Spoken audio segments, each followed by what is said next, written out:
Hi, my name is Elena. I am a student at Montana State University, and this semester we took part in a project that was called A Day in the Life of the Disabled. So basically what we did is we spent 8 consecutive hours in a wheelchair doing our normal activities, just going around campus, going to classes, doing stuff at home, all that kind of stuff.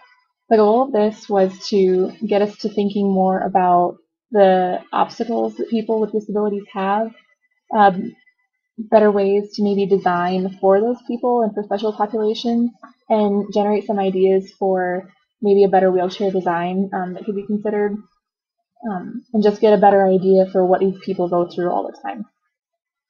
I didn't want to do it at first, to be honest. I was worried that I was going to be very embarrassed, which is stupid, but I knew it was going to be hard getting around all my classes. I didn't really know, I'd never been in a wheelchair before. I didn't know what to do or anything like that, but I'm really glad that I did it because I did learn a lot. So what I'm going to show you guys is a little bit of how my day went. Um, I'll show you some of the skills that I had to figure out, some of the obstacles and barriers that I came up with, and then some people's reactions for um, my experience in the wheelchair.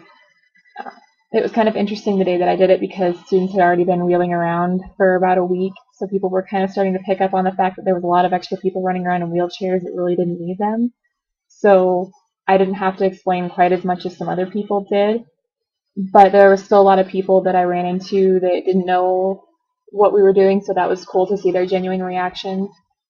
Um, I kind of picked a bad day to do my project because apparently that was the day that all my friends were busy, so I didn't get a lot of help getting footage of myself, but I basically got GoPro style with my little camera, so I have some footage that way, and so I'll just kind of show you guys a little bit of how my day went.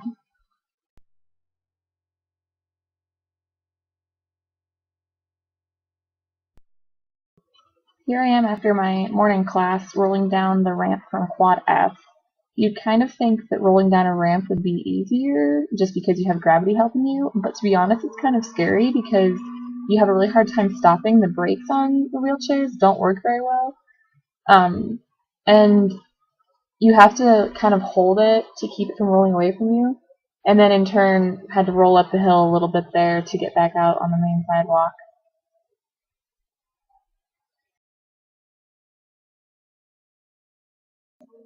For these doors, it was kind of interesting because I had to figure out that I had to reach the doorknob, pull it back, and then push myself back so I could actually pull the door open. Here we have another ramp coming up out of Hannon, has a nice big lip on the front that you have to kind of get yourself over, and this awkward corner right at the end. Now I'm coming into the side door for the EPS building. This door was nice because it had the buttons on it, so I hadn't seen those yet. That was easy. The weird thing was is that there's two buttons on the inside, one for the outside door and one for the inside door, and that was kind of confusing. I didn't notice them both at first, but we got through them okay.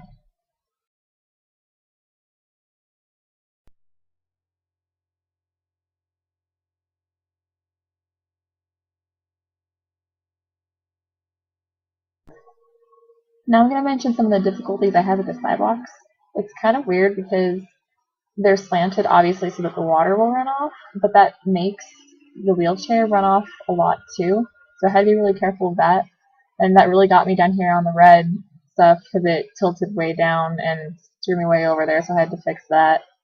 But and then got back on track. But even the red sidewalk too is really bumpy, and it's hard to roll over it, especially when you're going uphill. So I had to pay attention to that.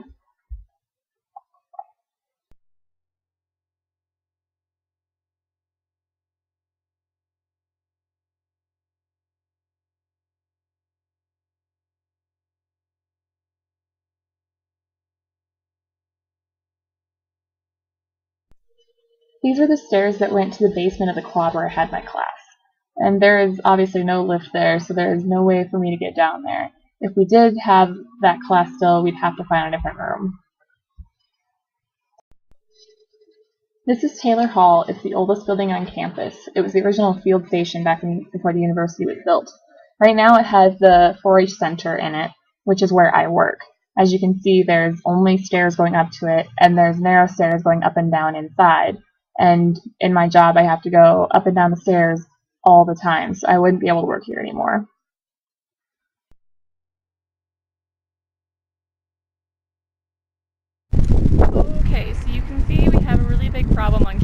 that this whole side that I'm on by 11th Street is really far downhill, and the rest of campus has this massive hill that doesn't look too bad, but when you're trying to wheel up it, it kind of sucks. So we're going to take it nice and slow, I guess. We'll see if I can get up there. Maybe someone will come help me.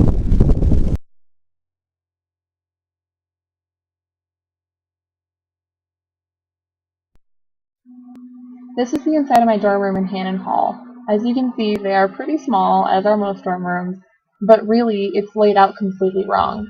I can't really get anywhere in here the way that it is now. We'd have to completely change where everything is at.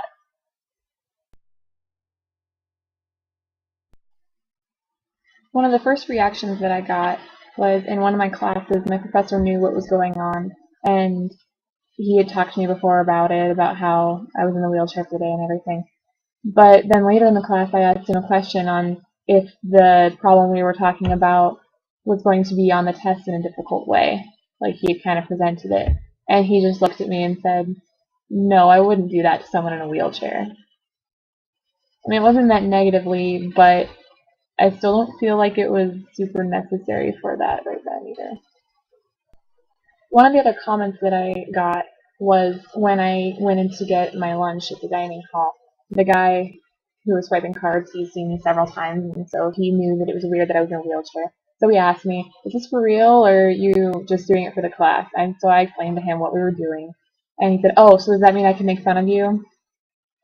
And so first I told him no, and kind of went on my way. But that was another one that he didn't mean it in a mean way, but it just kind of makes me wonder what people actually think of people in wheelchairs.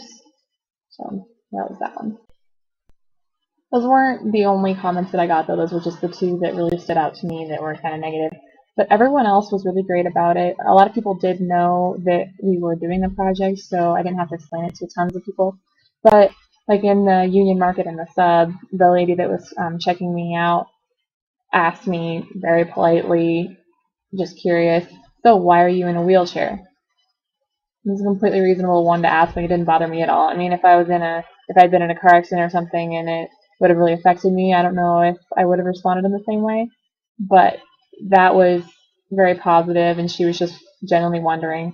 And then when I explained to people, almost everyone that I told about why we were doing this project, they were expressed their gratitude, really, of saying, "Wow, that's so cool that you guys are doing this, that you're looking to see how accessible it really is, that it's important that someone's actually even looking at this."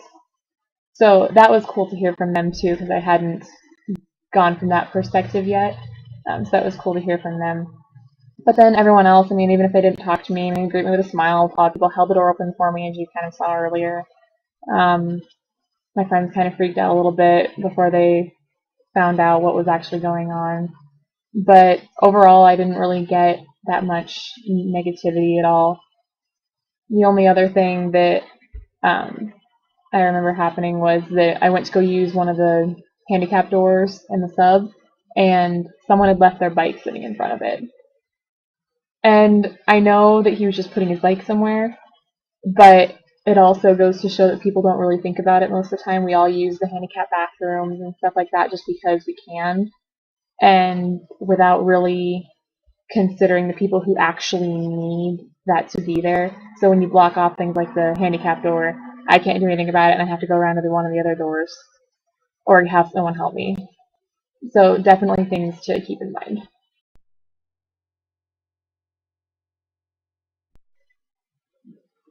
Like I said at the beginning of the video, at the very beginning, I really didn't want to do the project. I was going to be embarrassed, and it was going to be hard, and I didn't want to be lying to people about why I was in a wheelchair.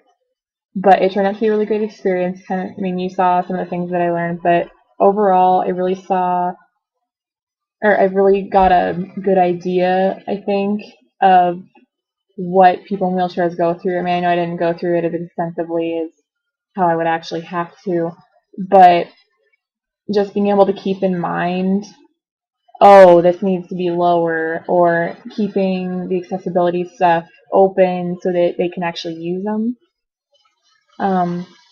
Understanding that a hill is a lot steeper when you're pushing with your arms than when you're walking up. I really saw that. really anything that you're rolling over just becomes a lot bigger or a lot more dramatic when you're on wheels instead of on your feet. And then I also learned that I don't have to be worried about talking to people in wheelchairs. I mean, I haven't really had the experience of it either, but you always kind of worry that you're going to say something wrong or whatever, and you don't have to worry about it because they're just like everyone else. They just get around differently than you do.